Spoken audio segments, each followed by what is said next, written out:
do to boost self-esteem of the children that I teach?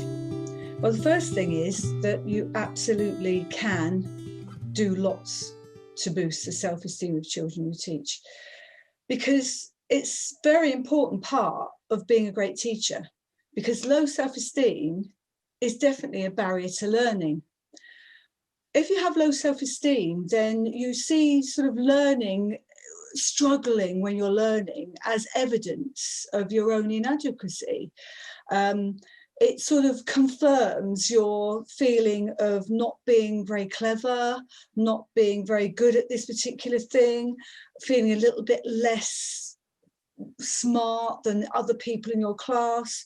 And it's a social thing as well, that you feel not as popular, you perhaps think people are judging you, and you then judge yourself to be not quite good enough. And if you judge yourself to be not quite good enough, then you will never fulfill your potential. Because one of the things about learning is you need to learn, you need to be able to be vulnerable, you need to be able to fail, you need to be able to make mistakes and bounce back. You need to have that resilience. And you can only have that resilience if your sort of survival mechanism, which is the sort of low self-esteem, self-protective, stay doing what I'm doing, stay in my comfort zone feeling, it is unleashed, and you can actually be brave, be courageous, and be fearless, be a fearless thinker. So we want our children to be fearless thinkers that have high self-esteem, that actually have high self-esteem because they know that anything is possible, and that if they keep at it, that they can find a way, they can find strategies to learn, they can work out how to use their brains effectively and how their brain is particularly special and can work in certain ways, and they can find a way to do that. So what's really important is that we understand that the sort of repeating record of low self-esteem in a dialogue, which will be sort of, well, you're not very good, really, you know, you're not good at this, and you know, who really thinks you're any good at anything, least of all yourself, that you feel inadequate, you feel judged. And of course, when you're a baby, you didn't feel like that. In fact, when you're a toddler, anything was possible. Walking, talking, learning so much as a young child before you started going to school and comparing yourself with others, and comparing yourself and thinking, am I good enough? Am I clever enough? Am I pretty enough? Am I popular enough? And that habitual, unconscious chain of thought will make you frame everything that happens around that confirmation bias of, yep, see, you're not good enough. And it can make your relationships go wrong, it can make you underachieve, it can make you feel very unhappy. So it's so important that we actually help children to have high self-esteem, to value themselves, to love themselves, to feel that they can do anything if they find the right way, they find the right strategy. So while you're a teacher and you're working with children and you suspect they might have sort of low self-esteem and you want to boost their self-esteem, there's some things you can do straight away. You can really listen, really connect, really get that eye contact, that connection, that listening, and valuing them and absolutely making them feel super special. Where you'll know somebody that made you feel special, that made you believe anything was possible. And it's just that feeling of being valued, of being listened to. And then you can sort of work as their sort of self-esteem coach. You can actually get them to challenge that sort of constant dialogue in their head that says they're not good enough, they can't do it. You can just say, well, when did you last do this? What worked for you last time? You know, what strategies can we use? It's almost like that balance of positive and negative thinking. It's accepting that sometimes all of us have insecurity and have a low mood. That's fine. But it's understanding through metacognition that you can actually change that. You can reframe it. You can question whether the thought that you're having in your head is true or not true. So when you think, oh, I knew I couldn't do that, I knew I'm hopeless at technology, I can't write, I can't spell, you can challenge it and you can get curious about, why am I thinking like that? Is it really true? And inside our heads, we have got these saboteurs. They sabotage sometimes our performance, our happiness. And that's really something that we need to get children to become conscious of.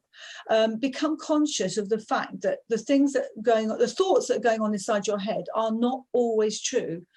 And sometimes they're just habitual and unconscious, and you need to challenge them. So first of all, you're going to sort of listen, really value your children, maybe use some coaching techniques to coach them, get them to coach each other, and in that way create a culture of allies in your classroom. Carol Dweck mentions this in her Growth Mindset book. The idea of a culture of allies means it's like we're a team. We all support each other. We all help each other, and we all get it wrong sometimes. And we want each other to really experience that challenge of struggle and to make breakthroughs with baby steps or big steps. We support each other and we celebrate each other's breakthroughs, each other's strengths, each other's learning. And we all, nobody feels judged, but we all feel that we're on each other's side. And that's really important in your classroom, to actually feel there's a culture of allies. And in that way, we can start encouraging children to push themselves outside their comfort zone. Because the only way you really grow and grow your self-esteem is to do stuff that's really hard, to feel how hard it is, and to manage to make some progress in it. If we always do the things that we're good at, then we're not going to feel that we're actually making progress. We're not going to feel that we are growing. And you grow your neural pathways of being able to challenge yourself and have fearless thinking by constantly, daily, every day, having that sense of challenge. This is why high challenge and trust and support really works as a classroom teacher. Really challenge them, but then really have that sort of non-judgmental, have a go, make a mistake, it's absolutely fine, really works. And one of the key things is that you need to absolutely believe that these children can make progress. No matter what the evidence is of past mistakes or problems or home background, believe the child in front of you can make progress, can improve, can believe that progress is possible. And if you believe it and they believe it, there's the magic.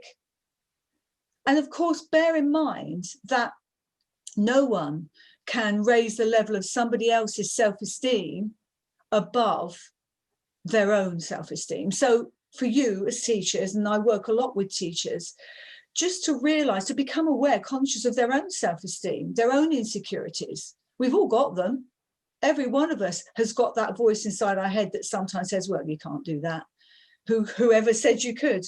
And sometimes we're quite harsh with ourselves. And that's the old sabotaging going on again.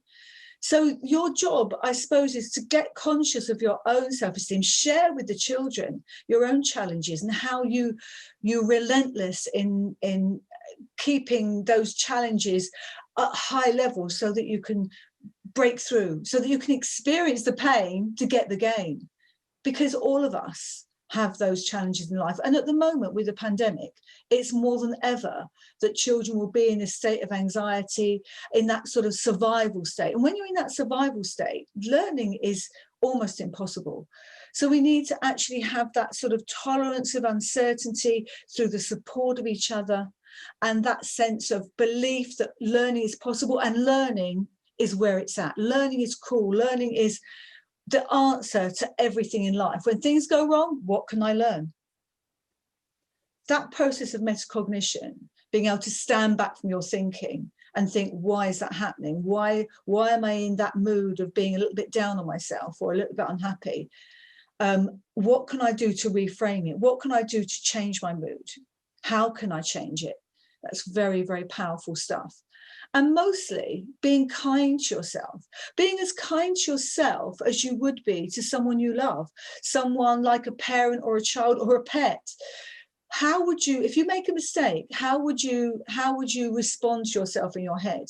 Would you be kind and be forgiving and seek out the learning as you would advise a friend or a child or a parent to do? Or would you be angry with yourself and say, that shows how useless you are?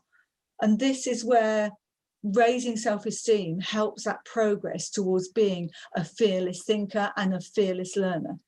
So stop the sabotage. There's loads more I could share with you on this. I'm really grateful to you for listening, and I hope it helps. But certainly you have the power to make the difference and be the change agent. So good luck with that. Thank you.